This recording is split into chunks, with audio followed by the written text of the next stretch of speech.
5 seconds to go. Sir, I now come to the activities of oil exploration. Our aim ultimately is a complete stoppage of import of crude oil.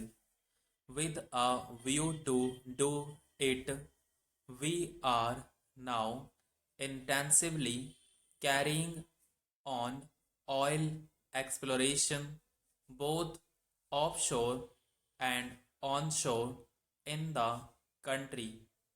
The activities of offshore explorations are increasing, and there are very good prospects of getting oil. Next year, we hope that production from the offshore will be something between 1 million and 2 million tons of oil. By the middle of the next year or by the third quarter of the next year, our production of crude oil from the onshore areas is also likely to increase by about 1 to 2 million tons. Just now, when we are importing about two-thirds of our consumption, we hope that by the end of the next year, this proportion will be substantially reduced. It is quite possible that we may then produce about 40% of our crude oil by the end of this year and import about 50%. If discovery of oil and production program goes on like this within 3 years, we hope the situation will very much improve. By the end of next year, we hope we shall be able to produce as much oil as we would require.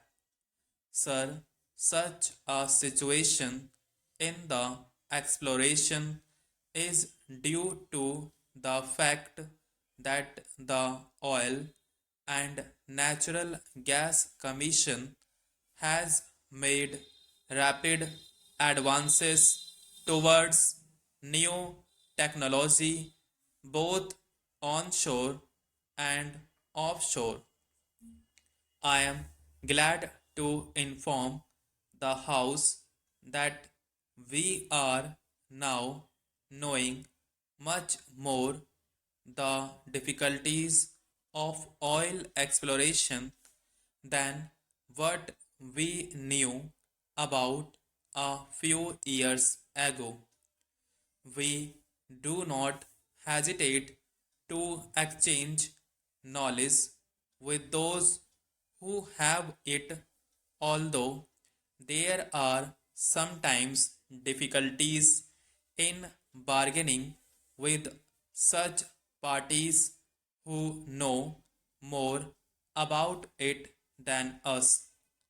Now, with regard to increasing the number of refineries, it is very difficult just now to commit the government to anything like that. There are two refineries in Assam.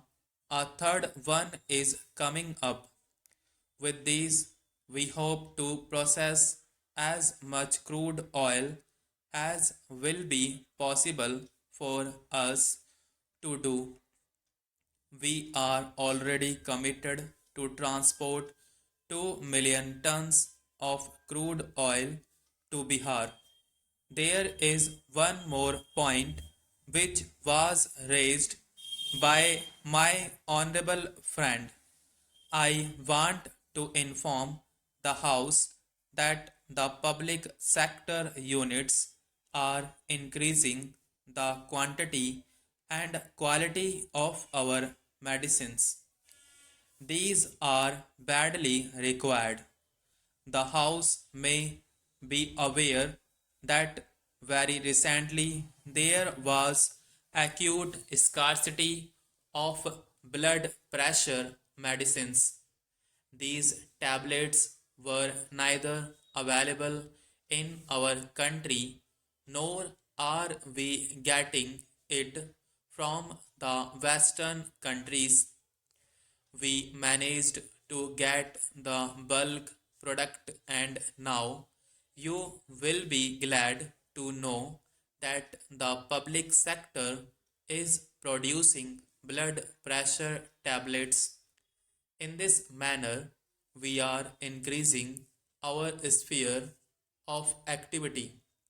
Further, fertilizer prices have already been reduced by about rupees 80 depending on different types of fertilizers. There is a large program of having plants under public sector fertilizer industry. With the discovery of oil and gas in Bombay High and elsewhere, the position of fertilizer production in public sector has eased. So far, we have been depending on fuel oil, coal, and also some quantities of naphtha for producing fertilizer.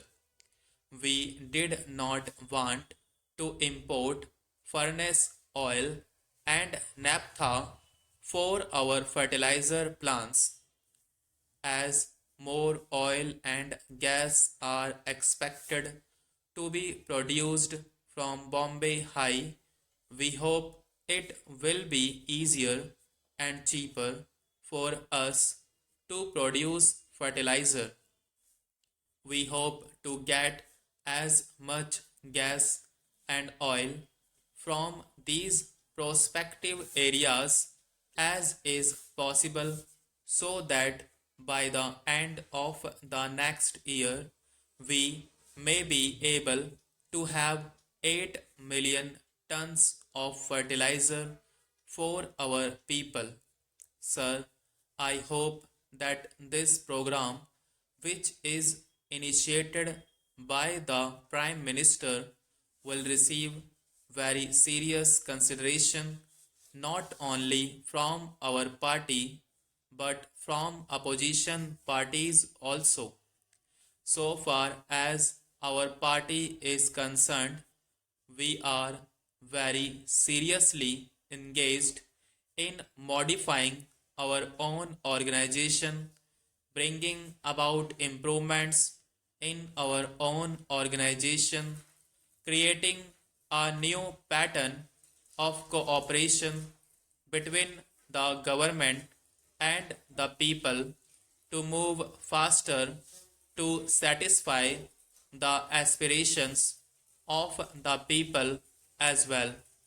Sir, as honorable members are well aware, the production of coffee is of great importance not only to the coffee consumers but also to the national interest of the country.